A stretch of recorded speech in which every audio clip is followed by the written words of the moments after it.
they're on 3 points. As crazy as it sounds, it's only 21 points behind. And we saw games like that yesterday in EMEA where you can rack up that amount of points in one game.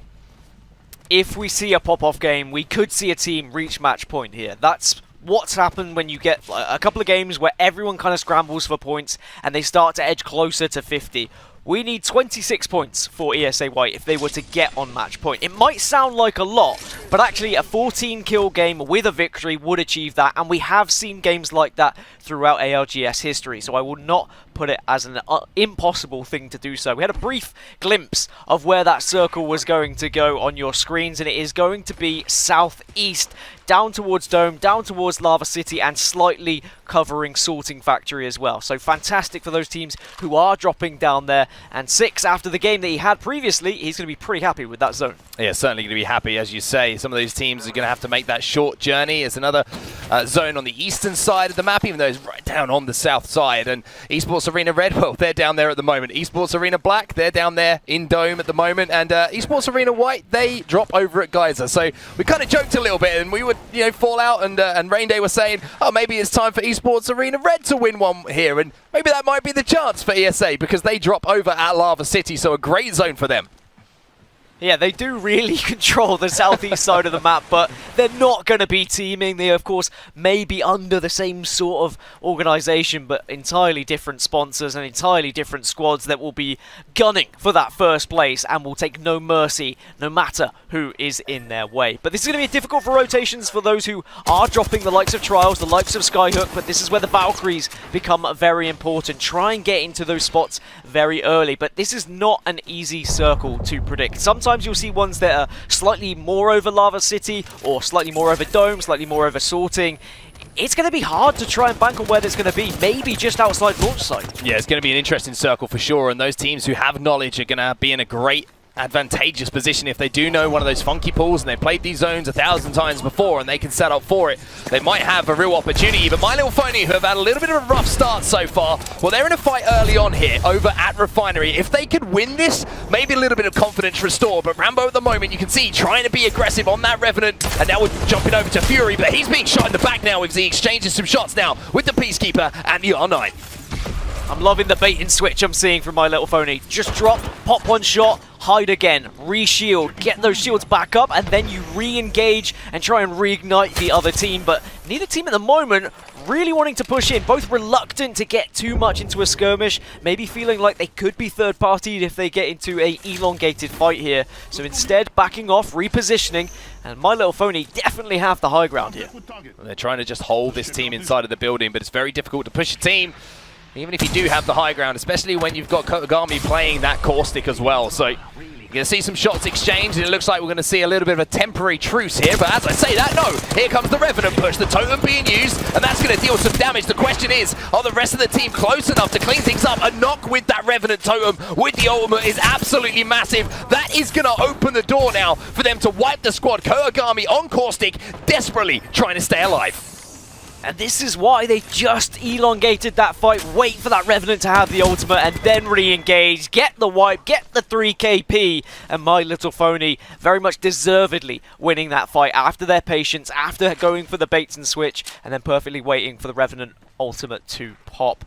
One thing we've noticed with composition changes going into game number 3, Team Liquid have switched, and they will now be running a Caustic and a Valkyrie. So a couple of legends now being kind of swapped in and out as we get further into this tournament. People feeling like the meta is adjusting as we go on and just kind of recognizing what else is in the lobby. Well, G2 have had some pretty good opportunities, I would say. They had a pretty decent kill point game in what we saw in game number 2. However, still maybe not that placement they're looking for in the first couple of games, but we know and we've seen examples of how good they are in those team fight situations. It's going to be an interesting zone for me to watch. I think what side of that big mountain that people are going to play and going to pick to play is going to be very, very important. It looks like a lot of the indication of where it's going to be going is towards Dome. As you can see now, NRG working their way around the backside of Dome, of course moving around from the southwestern side of World's Edge from their drop over at staging. And you can always kind of guess with NRG, wherever they start to move, that's where the zone is going to end up.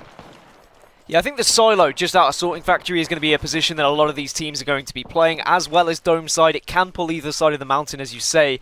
Another reason why Valkyrie can be quite important going into the late game, because you can propel yourself over that mountain rather so than having to traverse around it previously before she was introduced as a legend. So I love the variety that she provides and the differences you can play in an endgame circle. But we have seen finishes just under tracks as well outside of Sorting. There are a lot of elevated positions you can play, and you almost become a tiered birthday cake. You have one team on top, one team in the middle, and one team down low if it's going to be one of those circles. And they're always enjoyable to watch. Well, we're going to have to see how it does play out, and I think a lot of teams are wondering how this is going to play out. That Zone 3 information is going to be absolutely vital if anyone manages to hit a beacon on their way in, one of those slightly later rotating teams, or maybe just a team who has control of one of those buildings with the beacon on it, is going to have some vital information to play with. We can see where Renegades are set up at the moment. Renegades with a pretty good start so far, 21 points on the board for them. They're currently tied for second place as far as points is concerned with ESA Black. So Renegades, a team who just managed to squeak into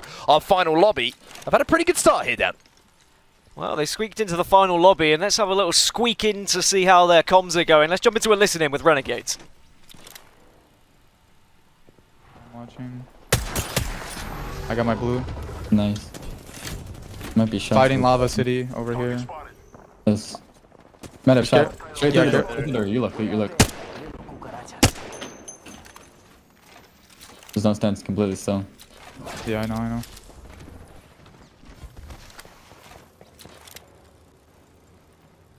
I've had a flatline every game, but this team I have a fucking Havoc as my secondary. I still have a bolt. Do one of you need a purple shotty bolt? Yeah, Sauce needs it. He's getting an angle, like Gibby. Here's, I can give it to you. Okay. I'm playing behind this rock, and I'm gonna start looking at this Gibby. He's like right here, I think. Getting shot from. Him playing that's actually kind of whack for us. Target spotted. Yeah, it is whack. How's it look there again? Yeah, I'm looking. I don't know what's going on. I just see Gibby in the bubble in the open. Well, a little bit of a quiet conversation there, Dan, but you can see in the picture at the moment, there's a massive fight going down, and that fight is between NRG and G2. They are desperate to fight for the ground that's being held. G2 having to back up for now, NRG controlling the inside of the building. Yeah, G2 just kind of gatekeeping a little bit at the moment, just... Well, both teams really desperately wanting to get into it, but you can play in the red as much as you want. Like, you've got a lot of heals, you've got the position to be able to be a little bit patient here, but the further you do push in, the more likely you're going to run into NRG just gatekeeping you. So G2 struggling a little bit, but they need to decide when they want to pounce. G2 using that ultimate accelerant as well. And that is going to mean the Bloodhound is going to be able to pop that ultimate. And that is the sign for NRG to get out of dodge. I love this decision-making here from Sweet. This isn't just big thinking from them. This is defending a position, but also making G2 use that ultimate, which is then going to not be able to be used a little bit later on. And you can see Designful and Resulta, a little bit of confusion caused by this rotation from NRG, as they now have to back up and find themselves in a position which, at least they're going to be safe for now, but they're going to have to establish themselves and make sure they can reset those health points and those heals, of course, as now we are going to see them be safe for now. TSM now in a fight themselves. They're going to get the first knock. Reps has managed to have his shield broken, but Hal moving in, and that's going to be Fury going to be taken down. TSM trying to make their moves as well. Yeah, TSM just trying to assert their dominance just on the outer side of this ring at the moment. Some good damage again coming from Snipe Down. Very difficult when you're going up against a Revenant team because of the silence, but they will be more than happy to pick up this KP. And Snipe Down, you know when he wants a kill, he's going to hunt those players down, and hunt them down he does. Rambo will be the second player to fall, and it looks like TSM are going to get some KP here. He's going to get the finish as well. So that's going to be Rambo removed from the lobby. Hal's being shot though, and he's being tagged up pretty hard, and Snipe Down gets taken down out of the air as well. They will be able, you would imagine, to reset inside of that building. Luckily that door was open at just the right time, as now Reps will be brought back to his feet as well as Snipe Down. I should say, excuse me, Hal will be brought back to his feet as well as Snipe Down. If all the players you probably wanted alive with two teammates down, it was going to be Reps on the Gibraltar to get that dome down and get that quick res off. But now Team Liquid, with that change to the composition that you mentioned a few moments ago, Dan, they're going to be looking to make their moves as well. Yeah, so they've always got the backup option of using the Valkyrie ultimate if they want, but at the moment they're kind of shadowing the initial engagement we saw between G2 and NRG. So if there was to be a full-on 3v3 scuffle, suddenly Liquid could get involved, but they're being griefed right now. And now this is where you can use the Valk ult. You bubble up, you attach, and you get yourself into circle, and you hope you don't get railed! But Sweet, with the shots with the flatline, denies the ultimate. I think half the lobby just took down Abralelli. Somehow they managed to get the res off though, and nobody in position to capitalize or wanting to take the risk. But saying that, there's one player that does, and his name is Nathan. He's going to move behind Liquid. He's going to finish off one. G2 also involved as well, and Liquid just caught in a horrible position. But the awareness from G2, from NRG to shoot that Valkyrie first, to take her down, just left the rest of the team to fall. And maybe they just didn't know they were shadowing the likes of NRG, and it was so close to being able to pop off that ultimate, get out of dodge, but the likelihood is even if they got up to the air, the shots of some of these players, you can still destroy any Valkyrie sailing through the sky. And now the final remaining player desperately trying to scarp her away and stay alive, but even G2 getting involved as Nathan and Rocker managed to get the downs, and honestly, Liquid are just hoping they can survive right now. Liquid are in shambles, however, Liquid still alive, and that is massive. And you can see that NRG, they want to take advantage of it. They want to make sure that Liquid isn't going to be part of this game for much longer. They're going to be taking a lot of damage from the zone as well. You have to question if they're going to be able to get any kind of position, but G2 and both NRG could not take out Liquid. Liquid on life support, but they're still breathing. Yeah, well, it's because if NRG push in, G2 were potentially there to clean up the pieces, so they had to be careful. Now G2 have pushed in, Nathan's been taken down, the first player will fall, and the second tries to go through the air. G2 have managed to come out on top out of all of this third party. And now they're turning their attention as well, and a big shot going to come over from Designful as well, and NRG are eliminated in game number 3 by G2, and that is a massive, massive story to follow.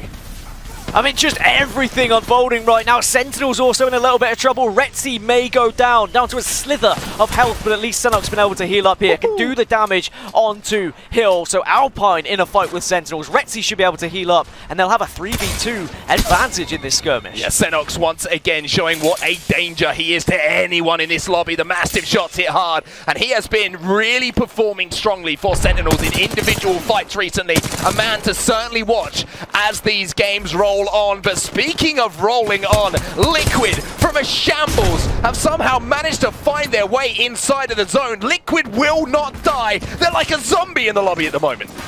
Like a phoenix from the ashes, Liquid now getting involved. Abralelli will fall, but Nocturnal and Flanker are there to clean up the pieces. How on earth are Liquid still in this game? The gold pack has been absolutely massive for them. Liquid are alive, and that is all you need to know. And with the momentum they're going to have, not just from managing to survive, but then managing to turn it into KP, it's going to be huge for them towards the end of this game. But while all of that carnage is going down by launch site, a little bit of calm is starting to establish itself over at Lava City. Lots of teams stacked up on top of each other, but none of them engaging with each other right now. Obey Alliance on that tracks that we talked about a little bit ago. Dan, you talked about how this becomes a little bit of a birthday cake towards the end game. If we do see the shift there, you're going to see teams playing below and above where they're currently positioned. It does, but on another POV, we have seen where that next circle is going to be going, and just the kind of vault area on the west side of Lava City is where this final circle is going to be residing. So it's a really, really tough spot for a lot of these teams to play. But right now, Sentinels want to try and pick up some KP here, but have to be careful because they are in the center of a lot of action. They want to go forward, they want to get kills. CLG are going to be involved though. You can see Lou and Madness with both a scout and a 301 are going to pick up some kills for CLG, who need a little bit of momentum themselves. Retzi going to be in a position to hit a 134 spray to take down Rambo on the edge of zone here, and Sentinel starting to come to life here, Dan. They are looking dangerous. Abralelli's just gone down in the kill feed as well, so Liquid still in a lot of trouble despite the fact they were able to come back from what seemed like an impossible situation. But Sentinels can kind of calm down a little bit. But look at this. All these teams trying to scarper around this mountain, trying to get closer towards this end circle that was in the picture-in-picture for a brief second. It is not going to be easy for those teams who did predict the other side of the mountain. G2 might get some KP here, and that's going to be Alpine RKN taken out of the air. Gentrifying just picking up that one, but the teams who did predict Lava City on set, they're going to be in a decent spot right now. They certainly are. Even though you saw Arcane go down, he managed to just get around that corner. I wonder if his teammate's going to be there in order to get the revive. It looks like no. Look at the kill feed right now. Arcane taken down, which means that Alpine will be down to just one player. G2 making their moves on the edge of zone here. They're going to be approaching from the north, but there's still teams inside of Dome they need to be careful of. And Liquid once again, they fall out of the heavens. It's almost poetic in the way that they are staying alive, and now they have the top of the 3-story building, one of the strongest positions they could have wished for. I mean, Liquid probably can't believe this themselves that they've managed to get to this position, but arguably one of the best spots in the game right now. They've got a vantage point. They can look at all these teams that are going to be pushing out from the edge of the circle, and they are above everyone else in this 3-story building. It's going to be a case of wherever someone has some confidence to push them on top, but, you know, I don't think people will. I probably wouldn't want to go up against Liquid right now. And if you know Albrelele, you'll know he'll be getting hyped in these moments as well. Big games make big players, and big plays are made by big players like Albrelele when the tough moments approach. Now Flank are going to be moving with him. They're going to be barreling up with that caustic as well, and now you're going to see Sentinels involved as well, and all of the teams, all of these big names in the lobby starting to hit shots now in Game 3. You can really tell there's a feel of a massive Grand Finals performance. And there's just so many engagements taking place because so many teams haven't been able to get center zone. They haven't been able to get into a safe position. You've either got to go through the vault or you've got to go round the mountain. And either way, you're going to be gate-kept by teams. TSM are one of those teams gatekeeping right now. And they should be able to farm all these players pushing in. And it will be Sentinels who are moving behind. How has to be extremely careful denying those lines of sight, though, from the teams like Liquid, who are already inside of Lava City. And there is the move behind them. Although it looks like TSM have managed to get a little bit of a head glitch here, which is going to make taking them down difficult. An interesting rotation here from TSM, but one is looking extremely effective for now. They're going to be forced to bubble though, and that might initiate a push coming in from one of the teams around this corner. And it's the team's center circle on that building, the likes of Liquid. They're just being a nuisance to TSM, and I like this. Take the game to the teams that you were gatekeeping. Try and pick up on this KP. Madness goes down, CLG will fall, and there is going to be one more KP for TSM. But Liquid, center circle, top of the building, fantastic spot right now. Liquid looking so strong, and they will know that TSM have managed to find their way inside of that dome. Massive moments here for Team Liquid. Let's jump into a listen in and see how they play this out. I haven't seen him yet. There's a guy between the rocks, Brandon, again. How much light ammo do you have, Max? Costa call it out, 300. Give me 60. If you see a Costa call it out, I need I to... hear a pad, I hear a pad. I'm trying to look to break it. Right here. I don't see it, I don't see it. We have to watch the south. The south is most priority. I think we default stairs right now. Tom, do not overextend. Tom, look close on north and west. Brandon, stay South focused. is looking to push us. South Brandon, is looking. focus on south. I'm holding stairs, okay? You let us know if you need us. Yep. Tom, keep looking for kills on north, northwest. Okay. Because you're gonna have rotations on the north end. Or on the west end, actually. Tunnel is kills. There's an Octane looking south for us. There's an Octane looking south. I'm gonna... Okay, this is weird. Looking west. Yo, they found Wilson! Shoot him! 30 on Valk! They have Caustic? They might try and drop. I think so. I have ult 14. Play default stairs. Playing wide, because if they have Caustic, they do what we just did. Okay. Just barely a bubble on me, Brandon. Yeah. Heard. They have Caustic. Give me 70. Caustic. Bubble on me. Crack Gibby. Bubbling on me. Get ready for the fight. I'm gonna gas their outside if they land on the roof. Yes. I needed the Play on me. Play on the height. They're up on the roof. I need to drop. They bub. Play me. I'm gas.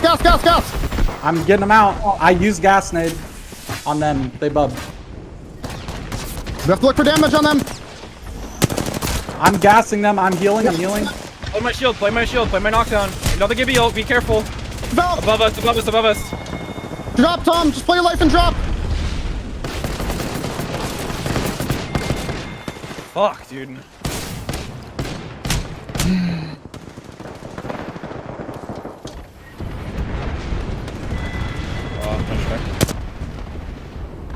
Yeah, we can't play the stairs there because they have Caustic. Liquid Liquid finally fall, but it was a valiant effort as teams now battle out towards this endgame, Dan. All of them stacked up on top of each other, and TSM also in the kill feed, continuing to slay out here. It would have been so important if they could have taken Valk out the sky, but we can see how important Valkyrie can be to just taking one of the dominant positions on this map. But TSM still in a fantastic spot. Kill leaders at the moment as well. And here comes the jump pad. They're making their move, but they're going to be moving into a lot of players here. TSM just trying to get as close as possible to the action. Some shots from Snipe Down are going to connect. However, there's going to be shots exchanged, but How has his back. As now, unfortunately, Snipe Down will fall from a team from above, and now it's down to Reps and Imperial How to hold it down here for TSM. I like the thought about going for the bubble, going for the res, but you need to just recognize when you cannot pick a man up, as now the ultimates start to rain down. The players are stacked in this building. One player's out on his own in the bubble, and TSM have spotted him. This is potentially free KP for whoever can finish it, and TSM managed to get the last player. Oh, that is a poor move for Gibby. Unfortunately, he had nowhere to go, and it will be Noct, who was the last player alive there for C9, who will go down to the hands of TSM. They have control of the outside of the building. Kungana up on the top of the building as well. Space Station in the endgame too. 5 squads remaining here, as we might see Snipe Down brought back into the action to have a little bit of a say in how this game finishes. Respawn beacons can be absolutely massive in the end game, and of course you drop with shields now, you can pick up your loot, and every team is going to be trying to drill you, but if he can get to his box, if he can armor swap, get those weapons, that could be absolutely massive, as now teams are starting to move towards the circle because this building is not going to be it. Reps just waiting for the drop. How doing likewise. Shots coming down from above, but going to be exchanged. They're going to be caught in a caustic gas mess at the moment, but TSM kind of just watching everything go down. How managed to get a stick there onto Bronzy as well, as now Letter E are going to make their move. The bubble goes down. The ultimate goes down from the caustic. Keeping our eye on the feed as these teams fight, as Snipe Down is brought back into the game. He's only got an heirloom to work with, but Snipe Down's still trying to do what he can do. He got 2 kills with the heirloom, but he's going to go down, and the rest of TSM is all down to Reps, and Reps goes off! And what have I just seen? What did Reps just do? Somehow, one of the best players